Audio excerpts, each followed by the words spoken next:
Hi everyone, this is a new channel with scary stories, with which you can relax to the sound of rain or fire. If my channel helps you, please support this video with a like and subscribe. And you can also write from what country you are watching me. Everyone enjoy watching. The mysteries of the abandoned cemetery. The small town of Ravenhill was shrouded in darkness as a dense fog rolled over the landscape. The night was as silent as a grave, save for the occasional hoot of an owl perched high in the trees. At the edge of the town lay the old Ravenhill Cemetery, a place long abandoned and steeped in mystery. Few dared to venture near it, especially at night, when tales of eerie happenings kept even the bravest souls at bay. Chapter 1. Whispers in the Fog. It all began with the whispers. In the stillness of the night, townsfolk claimed they could hear them, soft, unintelligible voices that seemed to float on the fog, emanating from the direction of the cemetery. At first, it was dismissed as the wind playing tricks. But as the stories spread, so too did the fear. One evening, a group of teenagers, Tom, Lisa, Mike, and Sarah, decided to explore the cemetery, spurred on by the tales of supernatural occurrences. Armed with flashlights and nerves of steel, they set out under the cover of darkness, determined to uncover the truth behind the whispers. As they approached the cemetery, the air grew colder, and an unsettling silence fell over the group. The wrought iron gates creaked ominously as they pushed them open, revealing rows of weathered tombstones, their inscriptions worn away by time. "Are we really doing this?" Sarah asked, her voice trembling slightly as she clutched her flashlight. "Yeah, we're here now. We might as well check it out," Tom replied, trying to sound confident but failing to hide the unease in his voice. The group ventured deeper into the cemetery, the beam of their flashlights cutting through the thickening fog. As they walked, the whispers began, a faint, haunting murmur that seemed to come from everywhere and nowhere all at once. "Do you hear that?" Lisa whispered, her eyes wide with fear. "It sounds like voices," Mike said, straining to listen. "But I can't understand what they're saying." The whispers grew louder, a cacophony of ghostly sounds that made the hairs on the back of their necks stand on end. The fog seemed to thicken, swirling around them like a living entity. Suddenly, they stumbled upon an ancient mausoleum, its stone facade cracked and covered in ivy. The door stood slightly ajar, as if inviting them to enter.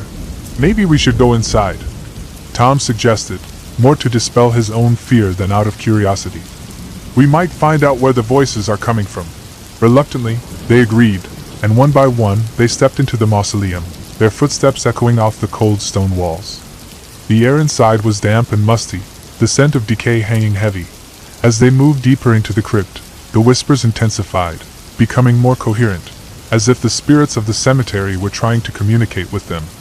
The teenagers' flashlights flickered, casting eerie shadows that danced along the walls. Then, just as suddenly as it had begun, the whispering ceased.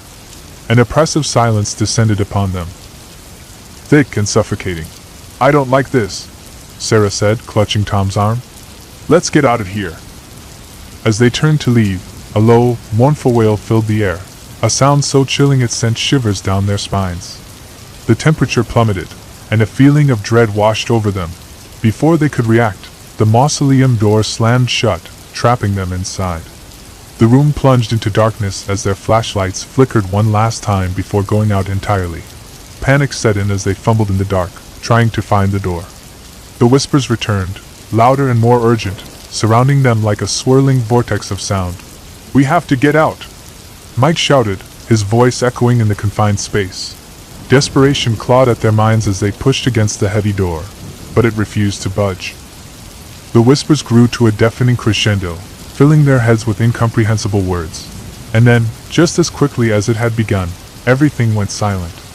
The door creaked open, and they stumbled out into the night, gasping for air, their hearts pounding in their chests. As they fled the cemetery, the whispers faded into the distance, leaving behind only an eerie silence and a chilling sense of foreboding. Chapter 2. The town's dark past. The teenagers returned to the town, shaken and pale, with a story that sent chills through the townspeople. Word spread quickly about the strange occurrences at the cemetery, reigniting interest in Ravenhill's past.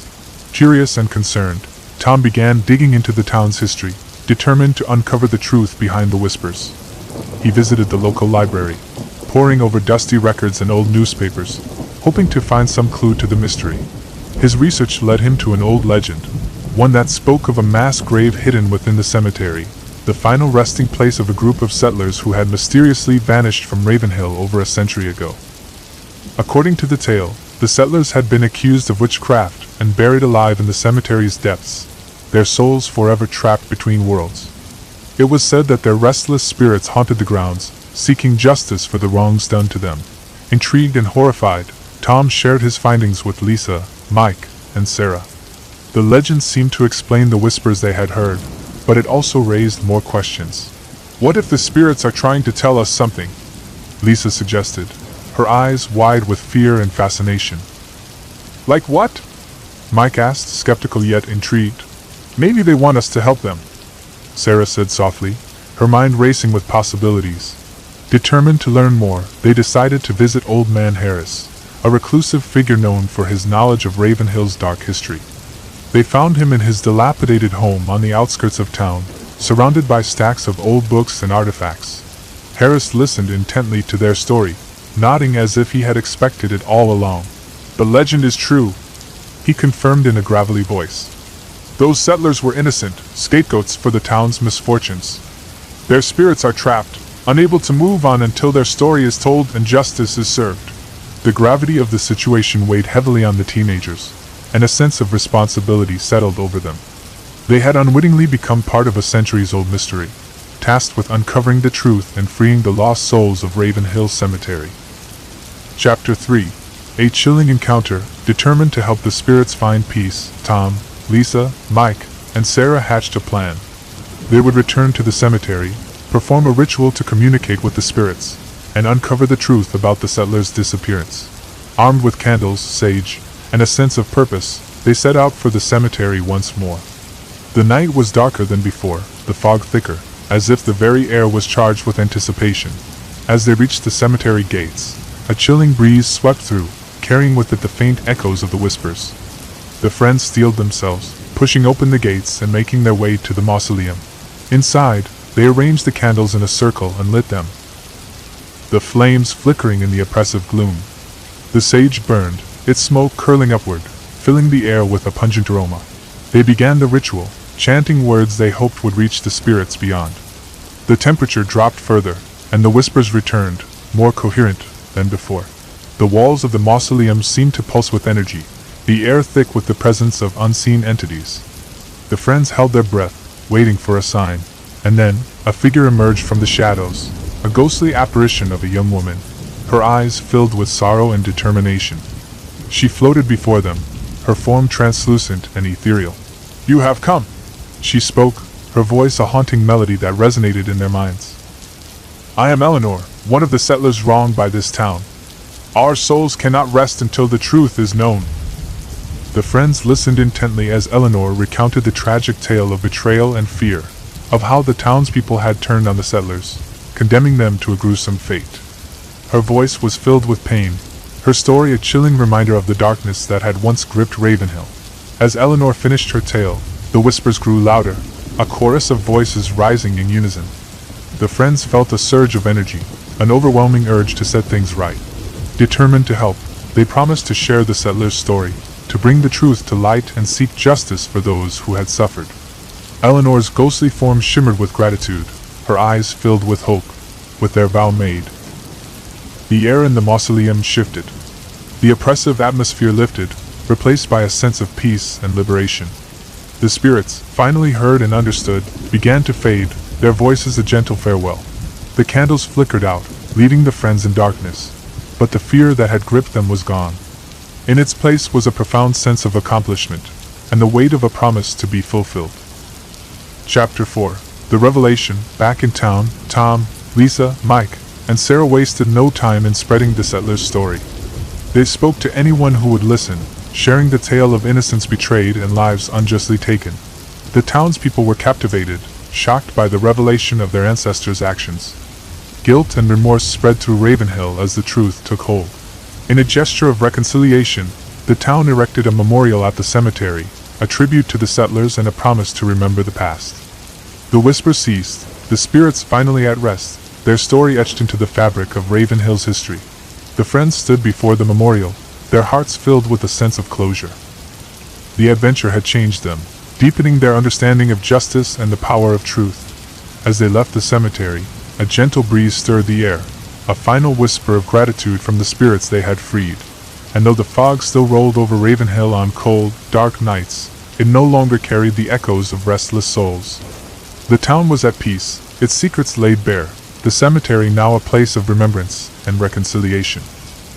The day the world fell, the sky turned an ominous shade of crimson as the sun began its descent over the horizon. A cold wind swept through the city, howling between the buildings like a mournful wail. It was as if the earth itself was crying out, sensing the impending doom that would soon unfold. It was December 21st, a date many had feared for years. Conspiracy theorists, religious zealots, and survivalists had long predicted the end of the world would come on this day. Most dismissed these claims as mere fantasy, yet a palpable tension hung in the air, gnawing at the edges of sanity. As night fell, the city was plunged into darkness, the streetlights flickering ominously before giving out entirely. People peered out of their windows in confusion, murmuring to one another, uncertain of what was happening.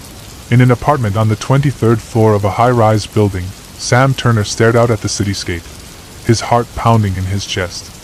He had always scoffed at apocalyptic prophecies, but tonight felt different. There was an unsettling stillness to the world, as if time itself had paused, holding its breath in anticipation. His phone buzzed on the kitchen counter, startling him out of his reverie. It was a message from his sister, Emily, a frantic string of words that sent a chill down his spine. "Sam, where are you? Everything's going crazy. Call me as soon as you get this." Sam quickly dialed her number, his hands trembling as he pressed the phone to his ear. It rang once, twice, then a click as she answered. "Sam? Thank God. Are you okay?" Emily's voice was laced with panic. "I'm fine, Em. What's going on?" Sam asked, trying to keep his voice steady. "There's something happening, something big. The news is saying there are riots breaking out everywhere, like people are losing their minds," she said, her words tumbling out in a rush. Sam turned on the television, flipping through channels until he found a news broadcast. The screen displayed scenes of chaos, cars overturned and burning in the streets, mobs of people clashing with police, and reports of violence spreading across the globe. It was as if the very fabric of society was unraveling before his eyes. "The situation is escalating rapidly," the anchor said, his face pale and strained. "Authorities are urging everyone to stay indoors and remain calm. We will continue to provide updates as more information becomes available." Sam felt a knot of dread tighten in his stomach. "Em, this is bad. Really bad. Are you safe?" "I'm at home with the kids," Emily replied, her voice wavering. "But I'm scared, Sam. What if the end really is here?" Sam hesitated, unsure of how to respond. The rational part of his mind insisted that there had to be a logical explanation for what was happening, yet a primal fear whispered that perhaps the world was indeed coming apart at the seams. "I'm coming over," Sam said, determination hardening his resolve. "We'll figure this out together. Just stay put until I get there." He hung up and grabbed his coat, glancing out the window once more. The city was a patchwork of fires and shadows, a grim reflection of the turmoil brewing within its streets. Chapter 1: Descent into Madness.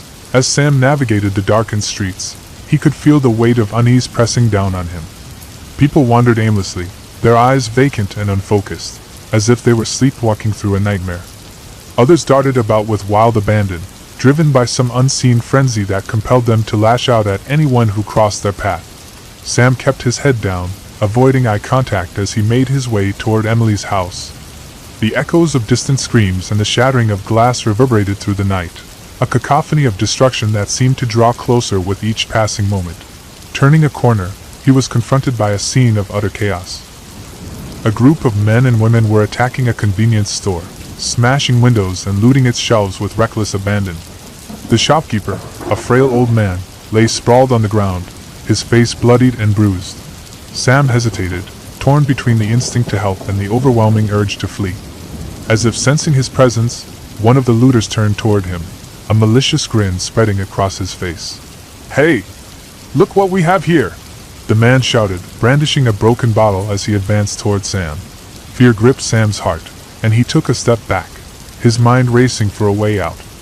But before he could react, another figure emerged from the shadows, tackling the assailant to the ground. "Run, Sam!" the newcomer yelled, wrestling the man into submission. Sam didn't need to be told twice. He turned and sprinted down the street, his heart pounding in his ears as he put as much distance as possible between himself and the madness behind him. Finally, he reached Emily's house, panting and out of breath. He pounded on the door, glancing nervously over his shoulder for any signs of pursuit. "Sam!" Emily exclaimed as she opened the door, relief flooding her features. "Thank God you're here." He stepped inside, locking the door behind him.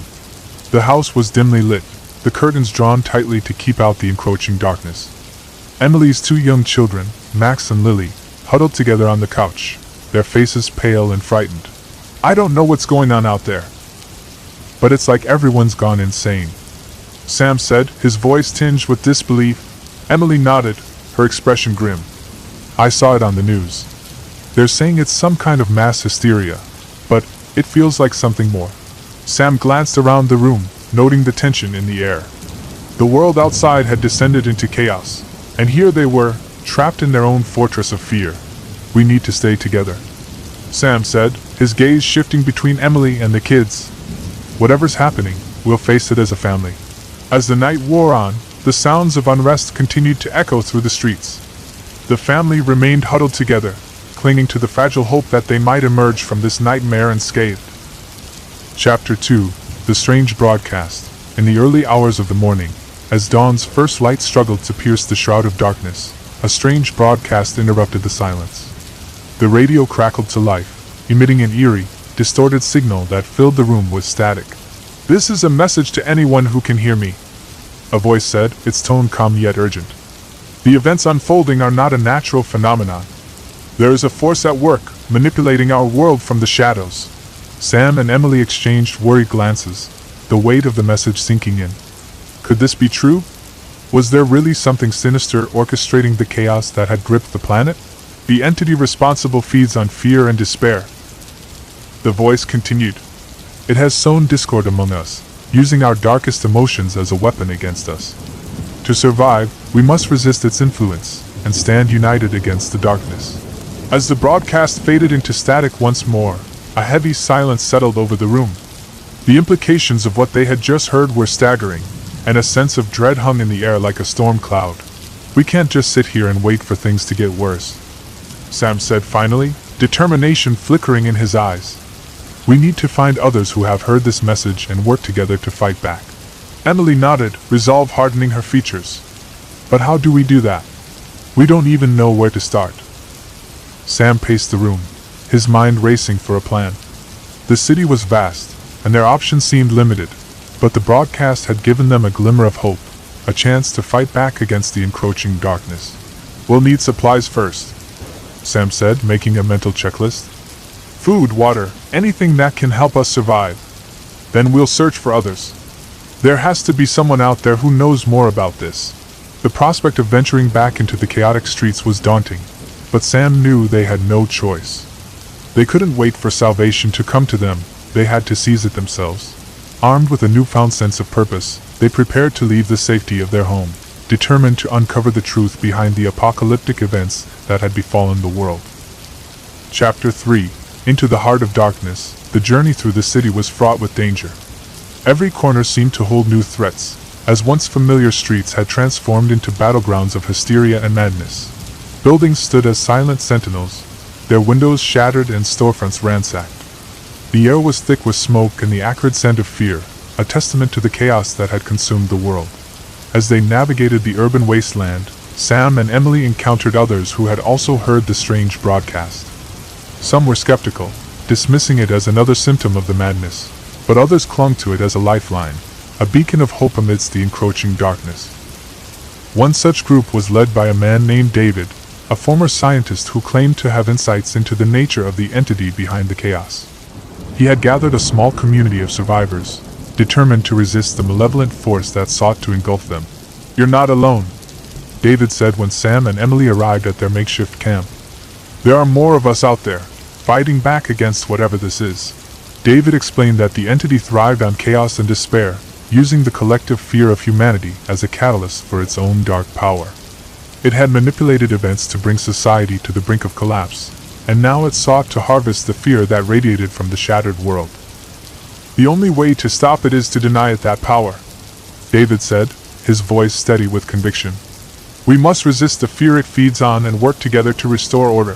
Sam and Emily joined forces with David and his group, pooling their resources and knowledge in a desperate bid to turn the tide. They organized patrols, gathered supplies, and devised strategies to combat the spreading chaos. But as the days wore on, the situation grew increasingly dire. The entity's influence continued to spread, and its minions, those who had succumbed to its dark power, roamed the streets, sowing further discord. It seemed as if every step forward was met with 2 steps back, and doubt began to creep into the hearts of even the most stalwart defenders.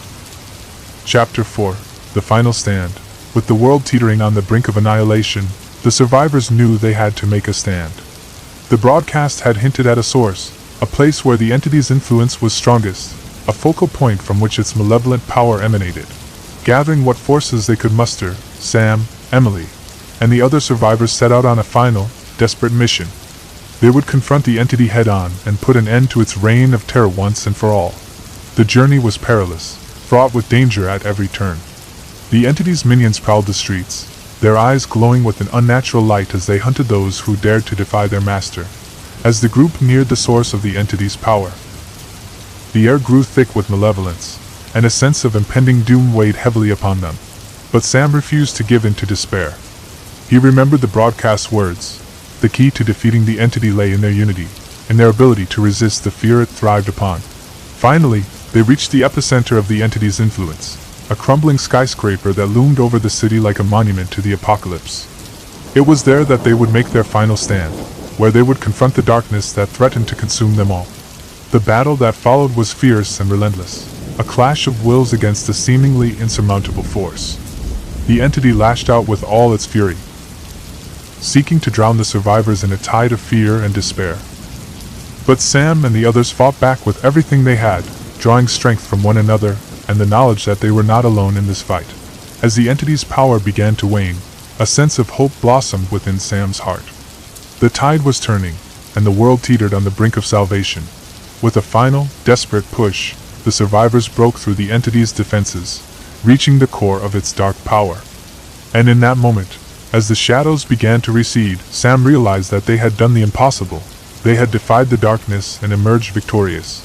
The entity's hold on the world shattered, its influence unraveling like threads in a frayed tapestry. The chaos that had consumed the planet receded, leaving behind a world forever changed but no longer under the sway of malevolent forces. Epilogue: A New Dawn. As the first light of dawn broke over the horizon, the survivors emerged from the wreckage, their faces etched with relief and exhaustion. The world they had fought to save was battered and scarred, but it was still standing, a testament to the resilience of humanity in the face of unimaginable odds. Sam and Emily stood together, watching as the sun painted the sky with hues of gold and crimson. It was a new beginning, a chance to rebuild and forge a future free from the darkness that had threatened to swallow them whole. The broadcast that had guided them through the darkest of days had proven true, a beacon of hope that had united them in their struggle. And though the scars of the apocalypse would remain, the survivors knew they had emerged stronger, tempered by the fires of adversity. As the world began to heal, Sam vowed to never forget the day the world fell, the day they had stood against the darkness and reclaimed their future. And as he looked out at the dawn of a new era, he knew that the light of hope would guide them forward, no matter what challenges lay ahead. The end of the world had come and gone, but humanity had prevailed, and in that victory, they had discovered the true power of unity and resilience. The Whispering Bathroom, the old house at the end of Elm Street, had always been the subject of rumors and ghost stories among the locals. Its windows were covered in grime, and the garden had been overtaken by weeds and wildflowers.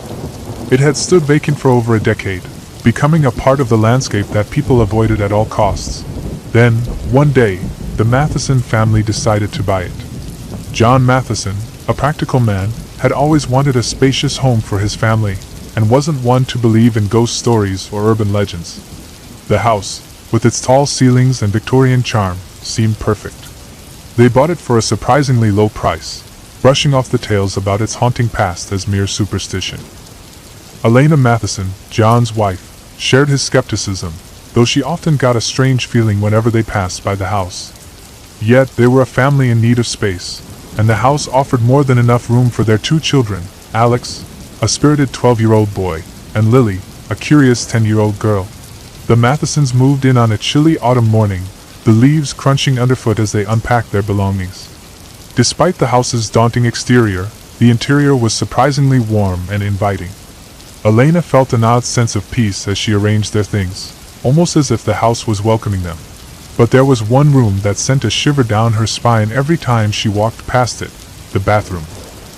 Located at the end of a long hallway on the second floor, the bathroom was peculiar. The door was heavy and made of dark wood, different from the other doors in the house, which were lighter and more modern.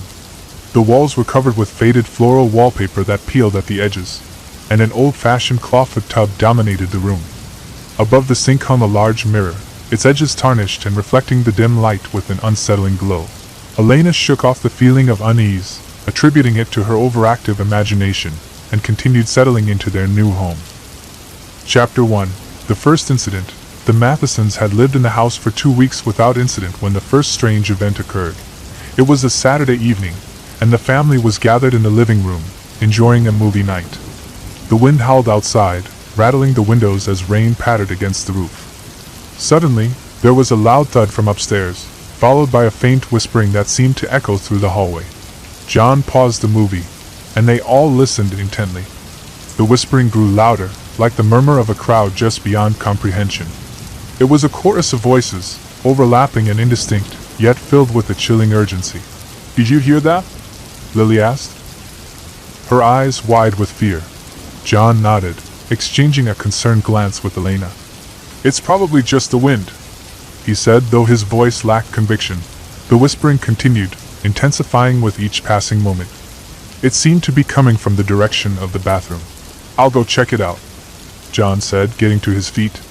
He grabbed a flashlight and headed upstairs, the wooden floor creaking under his weight. As he approached the bathroom, the whispering grew louder, reverberating off the walls. He hesitated at the door, his hand hovering over the doorknob. Taking a deep breath, he opened the door and stepped inside. The bathroom was dark, save for the faint light filtering in from the hallway. John shone his flashlight around the room, illuminating the tub, the sink, and the mirror. Nothing seemed out of the ordinary, yet the whispering persisted, an incessant murmur that seemed to be coming from the very walls themselves. Feeling a chill crawl up his spine, John approached the mirror, peering into its tarnished surface. For a moment, he thought he saw something move, a shadow flickering just out of sight. But then the flashlight flickered, and the whispering stopped abruptly, leaving the bathroom in an eerie silence. John shook his head, dismissing it as his imagination playing tricks on him. He returned downstairs, assuring his family that there was nothing to worry about. The wind must have been causing the noise, he insisted, though he couldn't shake the feeling that something was amiss. Chapter 2. The presence. Over the next few days, the whispering became more frequent.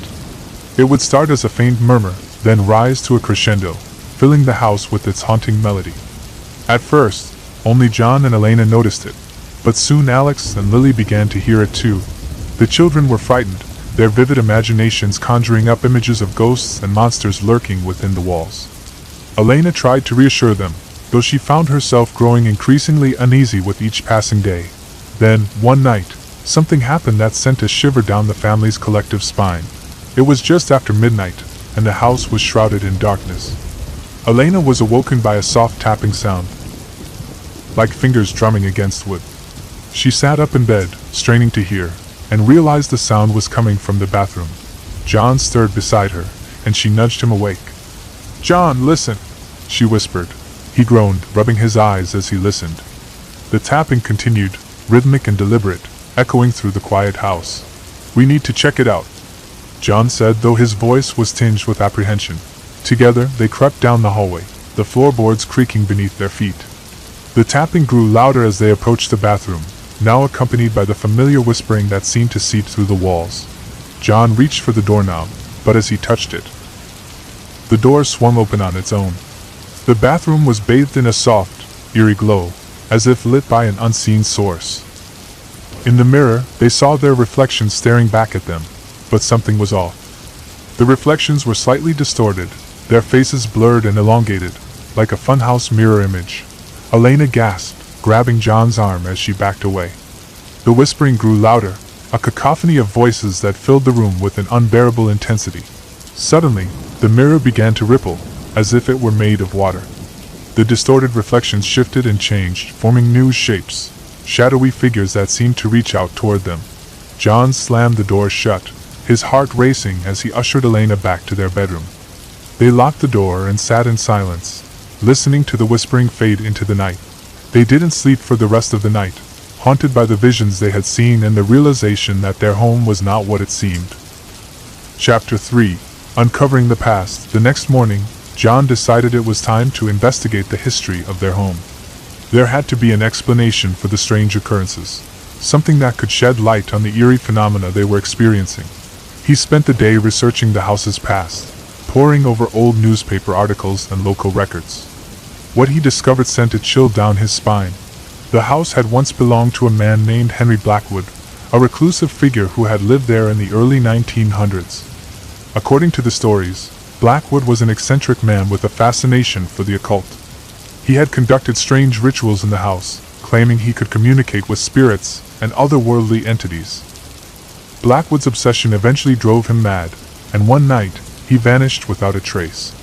His disappearance was never solved, and the house had changed hands numerous times since then, each owner leaving under mysterious circumstances.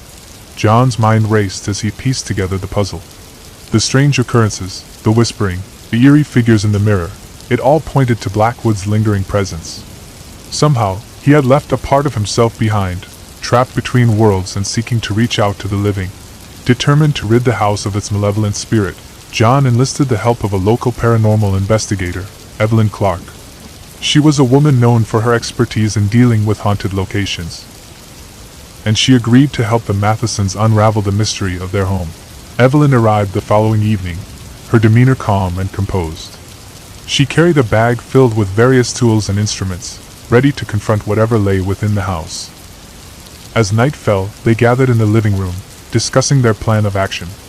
Evelyn explained that they would conduct a séance in the bathroom, hoping to communicate with the spirit and understand its intentions.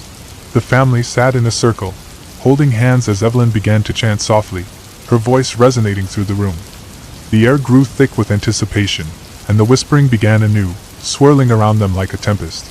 "Henry Blackwood, if you are here, reveal yourself," Evelyn intoned, her eyes closed in concentration. For a moment, nothing happened. Then, the mirror in the bathroom shimmered, and a figure materialized within its depths. It was the shadowy outline of a man, his features obscured by darkness. The whispering intensified, a torrent of voices that seemed to come from all directions. The figure in the mirror remained silent, its presence both unsettling and enigmatic. Evelyn focused her energy, urging the spirit to speak.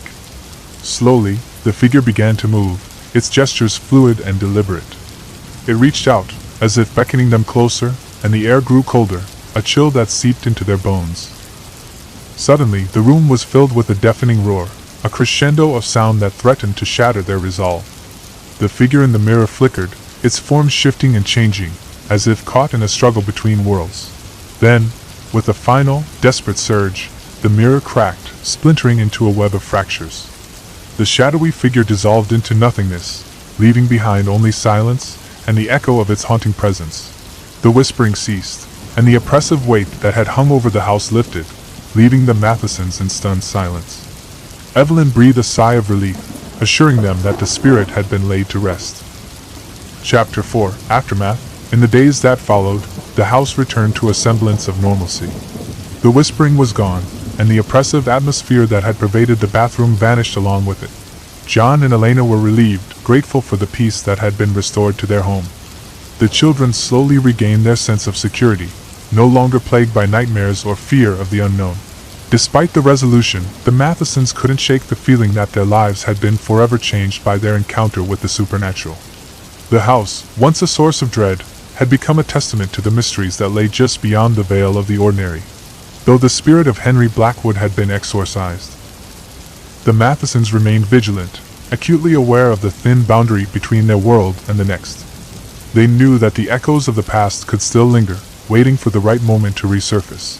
As they settled into their lives, the Mathesons carried with them the knowledge that some mysteries were better left unsolved, and some doors were better left unopened.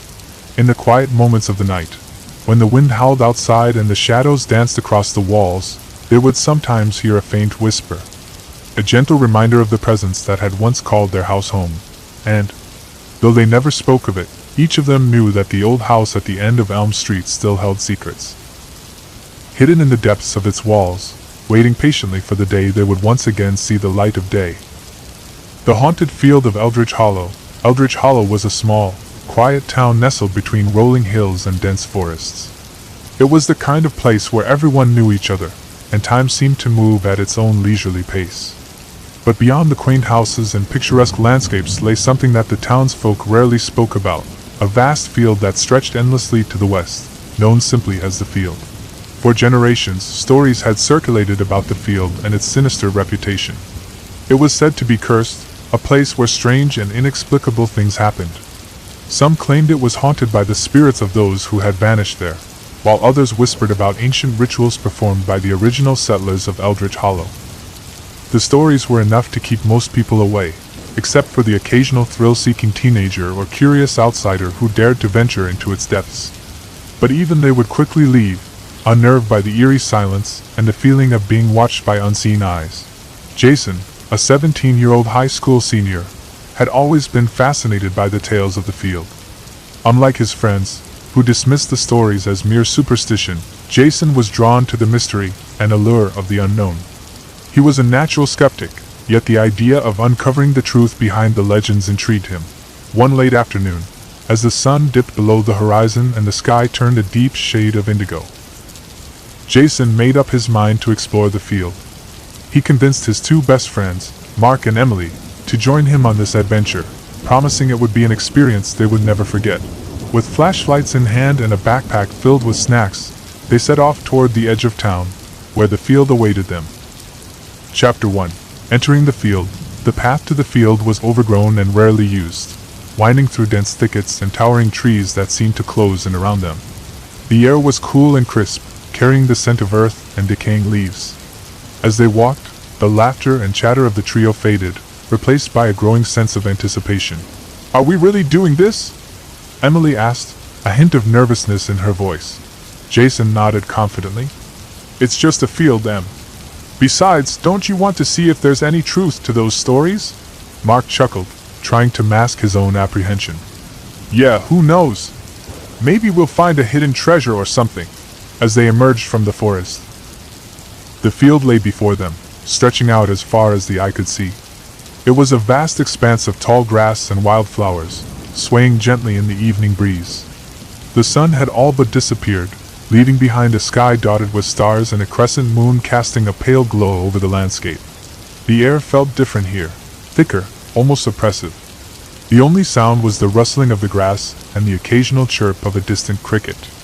The sense of isolation was palpable, as if they had stepped into another world entirely. Despite the unease creeping into his mind, Jason pressed forward, leading the way into the field. Mark and Emily followed closely, their footsteps crunching softly on the earth. Chapter 2. The First Sign. As they ventured deeper into the field, the atmosphere grew increasingly eerie. The temperature seemed to drop, and a dense fog began to form, rolling in from all directions. It swirled around them like a living entity, obscuring their vision and making it difficult to see more than a few feet ahead. "Jason, are you sure about this?" Mark asked, his bravado waning. Jason hesitated, the thrill of adventure now tinged with doubt. "Yeah, it's just fog. We'll be fine." Emily shivered, rubbing her arms to ward off the chill. "This place feels wrong." They continued on, determined to uncover the secrets hidden within the field. But as they moved forward, the fog seemed to thicken, enveloping them in its cold embrace. The path they had been following vanished, leaving them disoriented and uncertain of their direction. Then, without warning, a series of strange, ethereal whispers filled the air. They were faint at first, like the wind brushing against their ears, but gradually grew louder, forming a cacophony of voices that echoed through the night. The trio stopped in their tracks, exchanging bewildered glances. "Did you hear that?" Emily asked, her voice barely above a whisper. Jason nodded, straining to make sense of the sounds. The whispers were indistinct, overlapping and jumbled, as if a multitude of voices were speaking simultaneously.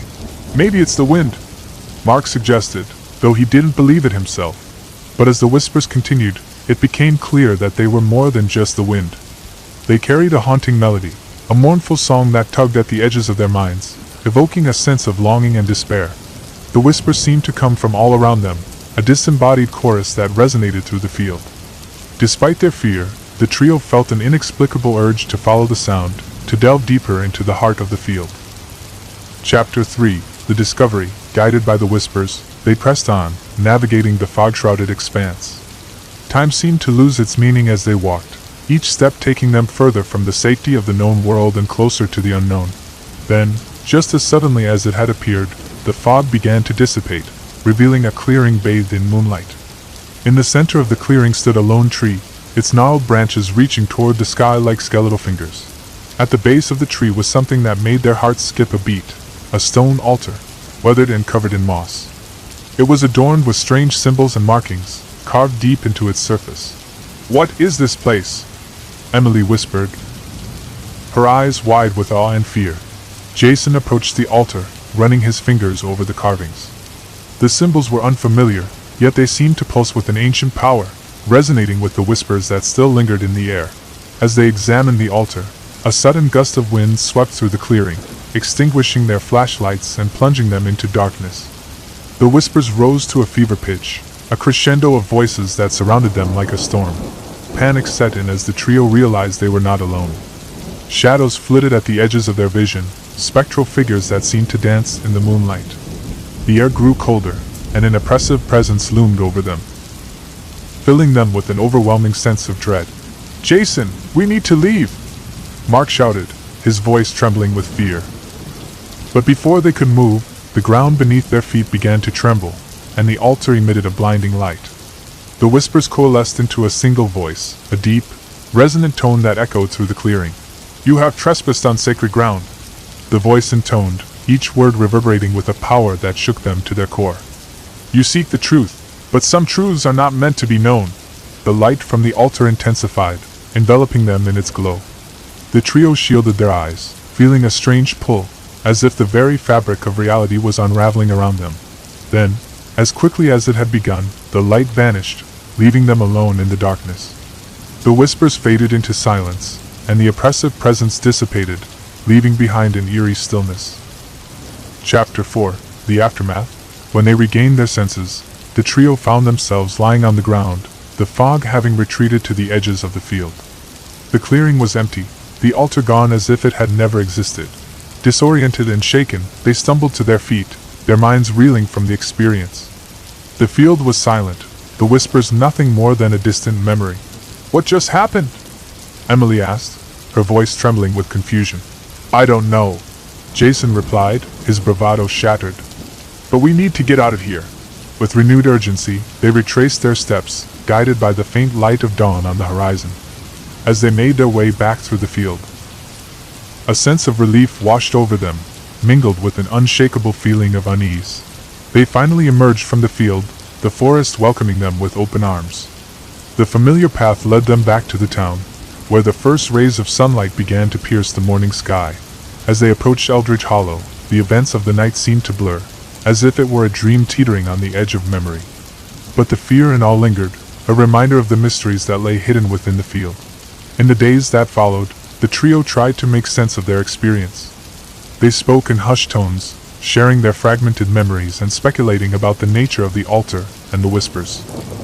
The townsfolk, however, dismissed their tales as mere fancy, attributing them to youthful imagination and the allure of adventure. Yet the Mathesons knew that what they had witnessed was real, an encounter with forces beyond comprehension. Despite their newfound knowledge, they couldn't shake the feeling that they had been spared by the very entity that had sought to warn them away.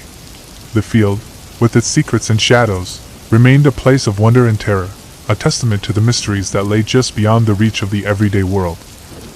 Epilogue. The warning. Years passed, and the Mathesons grew older, their lives shaped by the events of that fateful night. They remained friends, bound by the shared experience that had forever changed their understanding of reality. As they moved on with their lives, the stories of the field continued to be told, whispered among the townsfolk as cautionary tales. But few dared to venture into its depths, heeding the warning that had been passed down through generations.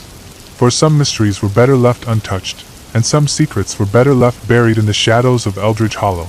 And on quiet nights, when the wind howled through the town and the stars hung low in the sky, the whispers could still be heard, a haunting reminder of the power that lay dormant in the field, waiting for the day it would once again be called upon to protect its secrets from those who sought to uncover them. The haunting of Dunwich Dormitory. The town of Dunwich was nestled in a secluded valley, surrounded by dense forests and rugged hills. Once a bustling college town, it was now a shadow of its former self, its glory days long forgotten. Among the many relics of the past, one structure stood out, a massive, dilapidated building known as Dunwich Dormitory. The dormitory was a sprawling, three-story structure built in the early 1900s. It had once housed students from the nearby college, but a mysterious incident decades ago had forced its closure. Since then, the building had remained abandoned, its windows boarded up, its walls covered in creeping vines. Locals avoided it, whispering tales of hauntings and unexplained phenomena. Yet, the legend of Dunwich Dormitory continued to draw the curious and the brave, those eager to explore its eerie corridors and uncover its secrets. Among them was a group of friends from the nearby town, who, fueled by a mixture of boredom and thrill-seeking, decided to spend a night within its walls. Anna, Mike, Rachel, and Tom were an adventurous quartet, always seeking out new experiences. On a chilly October night, with the moon casting an ominous glow over the landscape, they set out for the dormitory, armed with flashlights and cameras, eager to document their adventure. Chapter 1. Entering the dormitory. The group arrived at Dunwich Dormitory just as the last rays of sunlight faded from the sky. The building loomed before them, its silhouette stark against the backdrop of the darkening heavens. A chill ran through the air, carrying with it the faint rustle of leaves and the distant hoot of an owl. "This place is even creepier than I imagined," Rachel remarked, shivering slightly. Tom grinned, his eyes glinting with excitement. "That's what makes it perfect for a ghost hunt." Mike, the most skeptical of the group, rolled his eyes. "Come on, guys. It's just an old building. There's nothing to be afraid of." Anna, always the leader, stepped forward, her flashlight cutting a path through the darkness. "Let's do this." They approached the entrance, a heavy wooden door that creaked ominously as they pushed it open. The air inside was stale, a mixture of dust and decay that assaulted their senses. The faint light from their flashlights cast eerie shadows on the walls, revealing long-forgotten graffiti and peeling wallpaper. The foyer was vast, with high ceilings and a grand staircase that spiraled upward into darkness. Doors lined the walls, leading to rooms that once housed students and their lives.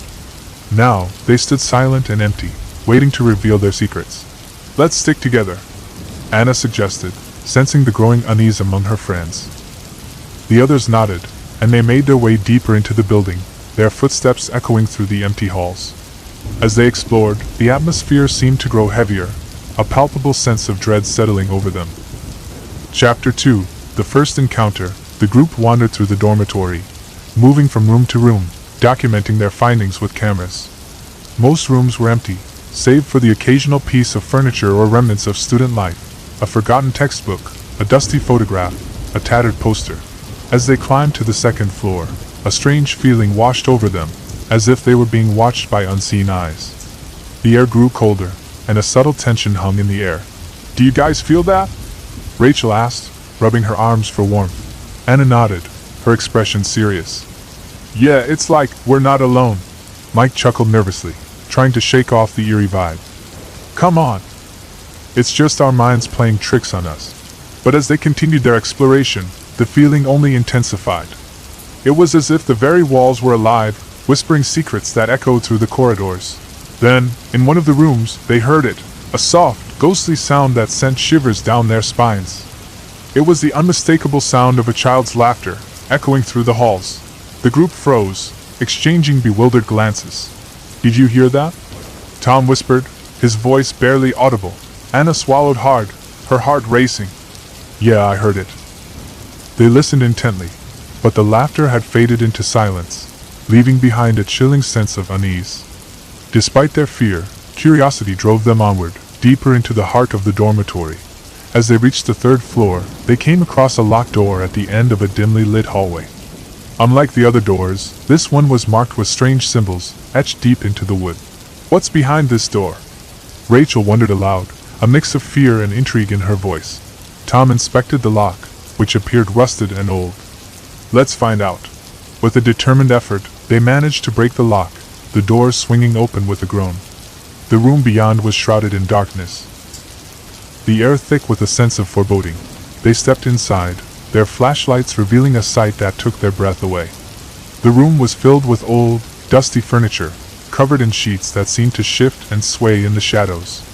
But what caught their attention was a series of photographs lining the walls, depicting students from long ago. Each photograph told a story, faces frozen in time, captured in moments of laughter and joy. But as they examined them closer, they noticed something unsettling. In the background of each photo was a shadowy figure, barely visible yet undeniably present. A figure that seemed to be watching them. Chapter 3. The Unraveling Mystery. The discovery left them shaken, a creeping sense of dread taking hold. The photographs were a window into the past, revealing a hidden presence that had lurked within the dormitory for decades. "What do you think it is?" Mike asked, his skepticism waning. Anna studied the photographs, her mind racing with possibilities. "I don't know, but I think there's more to this place than we thought." They decided to split up, hoping to uncover more clues. Anna and Mike explored the east wing, while Rachel and Tom ventured west, their flashlights flickering in the darkness. As Anna and Mike navigated the labyrinthine halls, they stumbled upon an old library. Its shelves lined with dusty tomes and forgotten volumes. The air was heavy with the scent of aged paper, and a thick layer of dust covered everything. "Maybe there's something in here that can explain those photographs," Anna suggested, scanning the titles.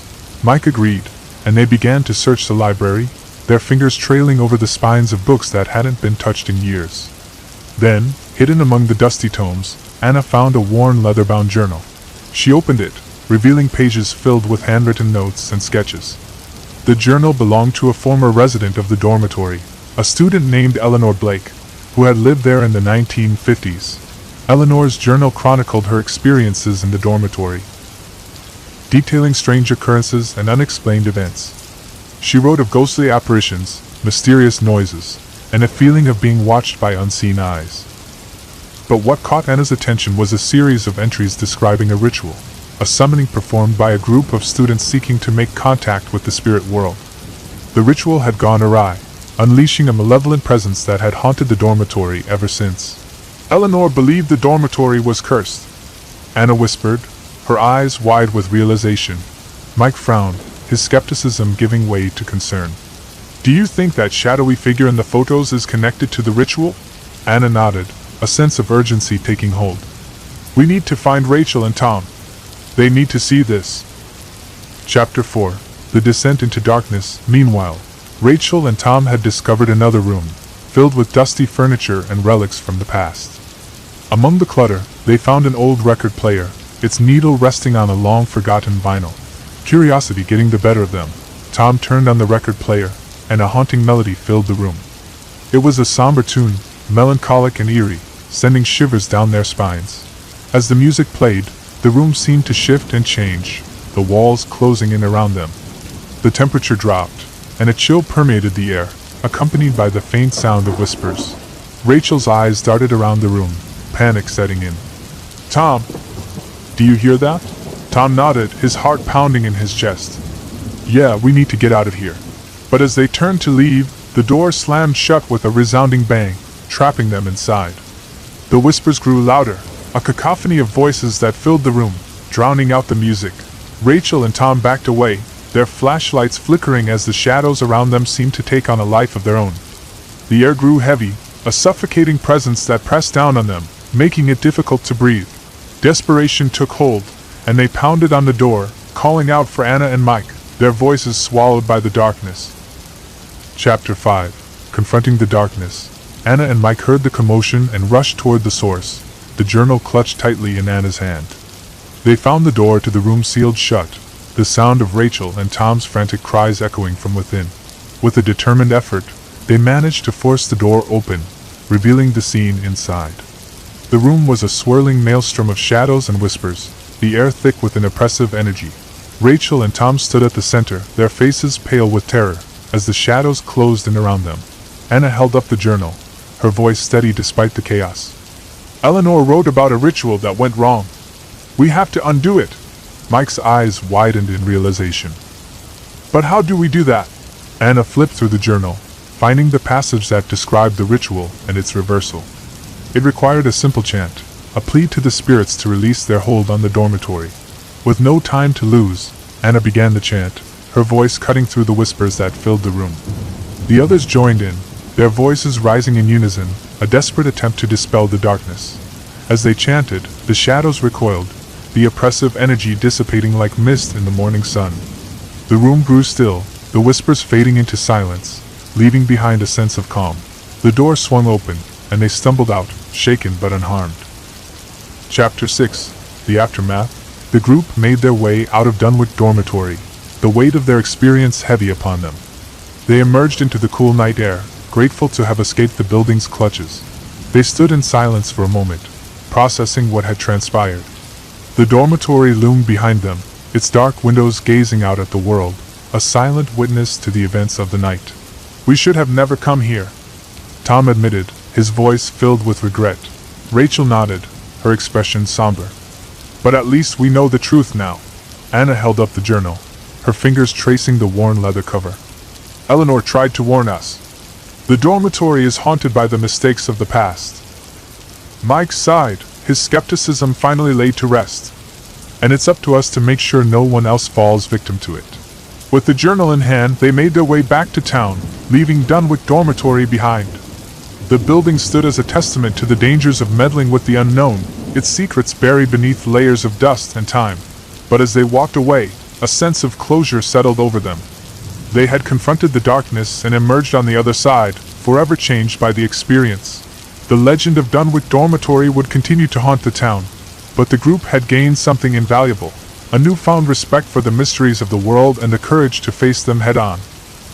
And as they disappeared into the night, the dormitory stood silent once more, its walls echoing with the whispers of the past, waiting for the day when it would be called upon to reveal its secrets once again. Epilogue. Echoes of the past, years passed, and Dunwich Dormitory remained untouched, a relic of a bygone era. The town moved on, its residents living their lives, unaware of the events that had unfolded within the building's walls. But for those who dared to venture near, the legend of Dunwich Dormitory lived on, a cautionary tale of the dangers that lurked in the shadows. For Anna, Mike, Rachel, and Tom, the experience left an indelible mark, a reminder of the thin line between the known and the unknown. They carried the memories of that night with them, a silent bond that connected them to the mysteries of the world. And on quiet nights, when the wind whispered through the trees and the moon cast its ghostly glow over the landscape, the dormitory stood as a sentinel, guarding the secrets of the past, waiting for the day when it would once again be called upon to reveal its truth to those brave enough to seek it out. The Night Visitor. In a small town nestled between rolling hills and dense forests, there stood a quaint little house at the edge of a winding road. It was a picturesque place, the kind you'd find on postcards, with a charming garden and a white picket fence. But as idyllic as it seemed, the house harbored a dark secret, one that the Johnson family would soon come to know all too well. The Johnsons, David, Emily, and their daughter Lily, had moved into the house in the summer of 2023. They were thrilled to leave behind the hustle and bustle of city life for the tranquility of the countryside. The house was perfect, or so they thought. It wasn't long before strange occurrences began to unfold, events that would shatter their peace and leave them questioning their very sanity. Chapter 1. Unsettling Beginnings. It started subtly at first, barely noticeable. Emily would find the kitchen cabinets open in the morning, despite having closed them the night before. David occasionally heard faint tapping sounds at the windows, which he dismissed as tree branches brushing against the glass. Lily, a bright and imaginative 7-year-old, began talking about her new friend, who visited her at night. Her parents brushed it off as a child's vivid imagination, a normal part of settling into a new home. "Tell us more about your friend, Lily," Emily said one evening as they sat around the dinner table. Lily smiled, her innocent eyes shining. "He's nice. He stands by the window and waves at me." David chuckled, ruffling Lily's hair. Maybe he's one of the animals from the woods saying hello. But as the days turned into weeks, the occurrences became more pronounced. Footsteps echoed through the halls at odd hours, and lights flickered inexplicably. Doors creaked open on their own, and shadows danced along the walls, even when no one was near. One night, as Emily prepared for bed, she noticed a peculiar chill in the air, a coldness that seemed to seep into her bones. She pulled the blankets tightly around herself, attributing it to the night air. But when she glanced towards the window, she froze. There, pressed against the glass, was the faint outline of a handprint. "David," she whispered, her voice trembling. "Come look at this." David approached, squinting at the glass. "It's probably just a trick of the light," he reasoned, though his tone betrayed his uncertainty. Emily nodded, trying to shake off the unease. But deep down, a sense of foreboding lingered. Chapter 2: The First Encounter. As the weeks went by, the nighttime disturbances became harder to ignore. David and Emily decided it was time to investigate further. They installed cameras in the hallway and outside the house, hoping to catch a glimpse of whatever, or whoever, was causing the disturbances. One night, as the family slept, the cameras captured something disturbing. At precisely 3:17 a.m., a shadowy figure appeared on the footage, moving with unnatural fluidity. It hovered near Lily's window, its outline barely visible in the dim light.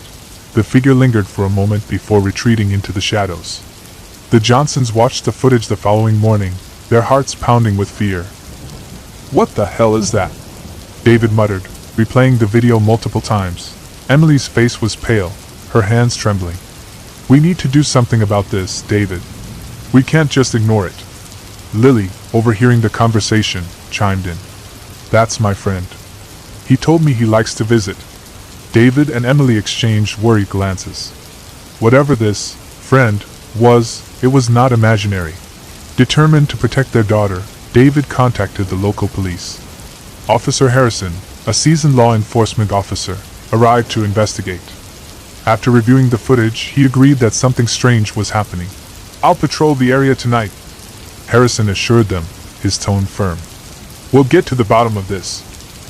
As night fell, the Johnsons went to bed, feeling slightly more secure with Officer Harrison on watch. But as the clock ticked toward midnight, the atmosphere in the house grew heavy, a palpable tension hanging in the air. Chapter 3: The night visitor returns. The house was silent, save for the rhythmic ticking of the grandfather clock in the hallway. David lay awake, staring at the ceiling, his mind racing with thoughts of the shadowy figure. Emily slept fitfully beside him, mumbling in her sleep. Suddenly, a sharp, echoing knock reverberated through the house, startling them both awake. The sound was deliberate, as if someone, or something, was demanding entry. "Did you hear that?" Emily whispered, clutching David's arm. He nodded, his pulse quickening. "Stay here. I'll go check it out." Grabbing a flashlight, David crept down the hallway, each step echoing ominously. He reached the front door, his hand trembling as he reached for the knob. Slowly, he opened the door, half expecting to find Officer Harrison standing there. But the porch was empty, the night air still and silent. The only sound was the rustling of leaves in the wind. David stepped outside, scanning the surroundings with his flashlight. Shadows stretched across the yard, their shapes shifting in the dim light. Then, from the corner of his eye, he saw it, a figure standing at the edge of the woods. It was tall and gaunt, its features obscured by the darkness. David's breath caught in his throat as the figure raised a hand and waved, just as Lily had described. Heart pounding, David backed away, slamming the door shut. He raced back to the bedroom, his mind racing with fear. "It's real," he gasped, waking Emily. "There's someone out there." Emily's eyes widened in horror. "What do we do?" David thought for a moment, his mind grappling for a solution. "We need to stay calm. Let's check the cameras."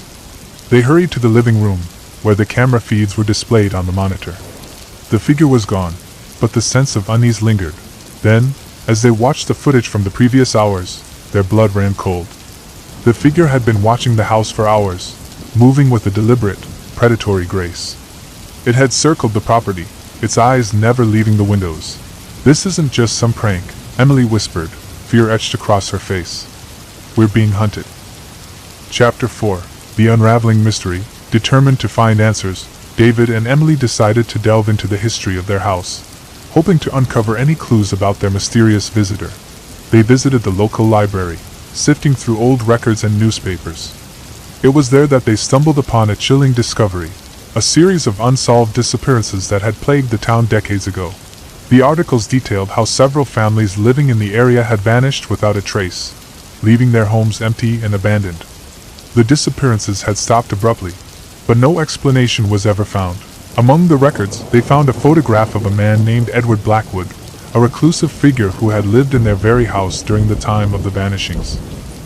The townspeople believed him to be a harmless eccentric, but whispers of dark rituals and occult practices had surrounded him.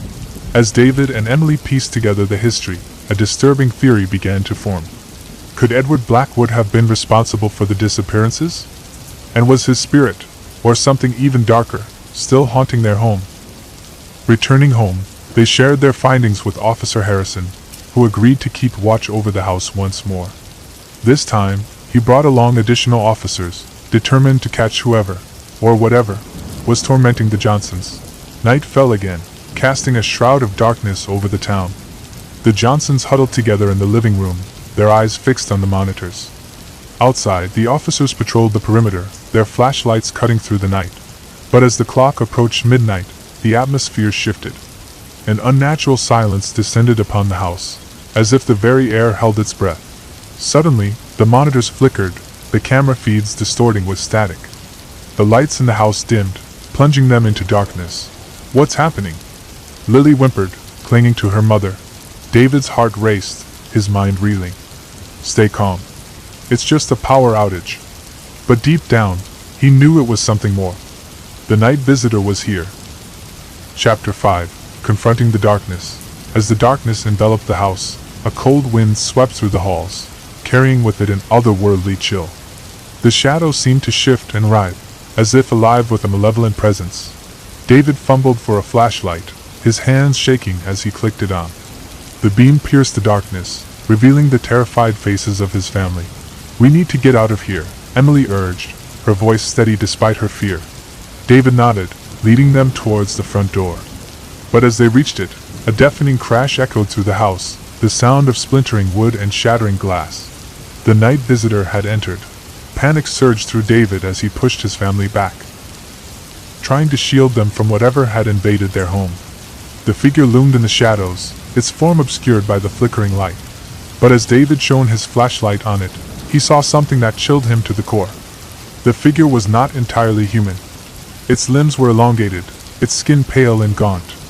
Its eyes glowed with an unnatural light, fixated on the family with an insidious hunger. Lily screamed, her cries echoing through the house. The creature lunged forward, its movements impossibly swift. David acted on instinct, grabbing a nearby chair and swinging it with all his might. The chair connected with the creature, but it barely flinched, its focus unwavering. "We have to go!" Emily shouted, pulling Lily towards the back door. David followed, his heart pounding with adrenaline. They raced through the house, the creature in pursuit, its footsteps echoing behind them. They burst through the back door, stumbling into the yard. The officers, alerted by the commotion, rushed to their aid, their weapons drawn. "There's something in the house," David yelled, pointing towards the darkened doorway. The officers hesitated for a moment, disbelief etched on their faces. But as the creature emerged, their skepticism vanished. The night visitor stood before them, its presence undeniable. The officers opened fire, their bullets tearing through the air. But the creature moved with unnatural speed, dodging their attacks with ease. It let out a bone-chilling scream, a sound that pierced the night and sent shivers down their spines. "Fall back," Officer Harrison commanded, his voice unwavering despite the terror. The officers regrouped, their resolve strengthened. Together, they formed a line, determined to protect the Johnsons at all costs. The creature lunged again, its eyes fixed on Lily. But the officers held their ground, their combined efforts driving it back. David watched in awe as the night visitor retreated, its form dissolving into the shadows. The officers pursued, their flashlights sweeping the area, but the creature was gone. The silence that followed was deafening, a stark contrast to the chaos of moments before.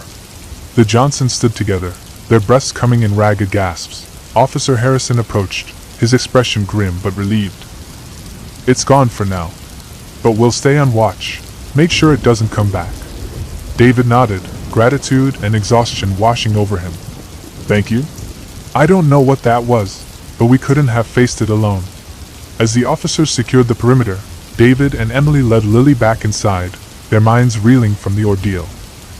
Chapter 6. The Search for Answers. Determined to put an end to the terror, David and Emily delved deeper into the history of Edward Blackwood and the disappearances. They reached out to local historians, poring over records and old diaries in search of clues. They learned that Blackwood had been obsessed with the occult, conducting rituals in an attempt to commune with dark forces. He believed that by offering sacrifices, he could gain power and immortality. But something had gone wrong. The rituals had unleashed a malevolent entity, a being that hungered for more than just sacrifices. It craved fear, feeding off the terror of its victims. As they uncovered more about Blackwood's past, David and Emily realized that the entity was bound to the house, drawn to the energy of those who lived there. With the help of a local historian named Professor Wright, they devised a plan to banish the entity once and for all. It required a cleansing ritual, one that would sever the creature's connection to the house and banish it back to the shadows. On the night of the ritual, David and Emily prepared the house, following Professor Wright's instructions to the letter. They set up candles and protective symbols, creating a circle of light to ward off the darkness. Lily watched with wide eyes, her trust in her parents unwavering. "Will it work?" she asked, her voice tinged with hope. David nodded, determination in his eyes. "We'll make sure it does." As midnight approached, the air grew heavy, the house shrouded in an eerie stillness. The candles flickered, their flames casting dancing shadows on the walls. Professor Wright began the ritual, his voice steady and commanding. The chant echoed through the house, a resonant sound that seemed to cut through the very fabric of reality. The entity resisted, its presence looming in the shadows. It pushed against the circle of light, its form twisting and writhing with rage. But the circle held firm, the combined strength of the ritual forcing the creature back. The house shook, the walls groaning under the strain. David and Emily joined in the chant, their voices rising in unison with Professor Wright's. The light intensified, driving the darkness away. With a final, bone-chilling scream, the entity was banished, its form dissipating into nothingness. The house fell silent, the oppressive weight lifted. Chapter 7. A New Dawn. As the first rays of dawn broke through the windows, the Johnsons breathed a collective sigh of relief. The nightmare was over. They stood together, the bond between them stronger than ever. The house, once shrouded in fear, now felt warm and inviting. Officer Harrison and his team arrived shortly after, their faces etched with disbelief and awe at what had transpired. "Looks like you did it," Harrison said, a note of admiration in his voice. David nodded, exhaustion and gratitude washing over him. "We couldn't have done it without your help." The officers surveyed the house, ensuring that the entity was truly gone. Satisfied, they bid the Johnsons farewell, leaving them to reclaim their home. In the days that followed, life returned to normal. The strange occurrences ceased, and the house was filled with laughter and warmth once more.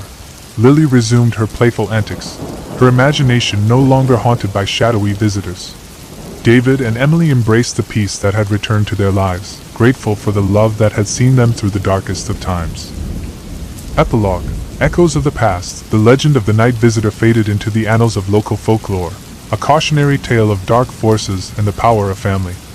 The Johnsons moved forward, carrying with them the lessons of their ordeal, and though the house stood as a testament to the strength of their bond, the memory of the night visitor lingered, a reminder of the mysteries that lay hidden in the shadows.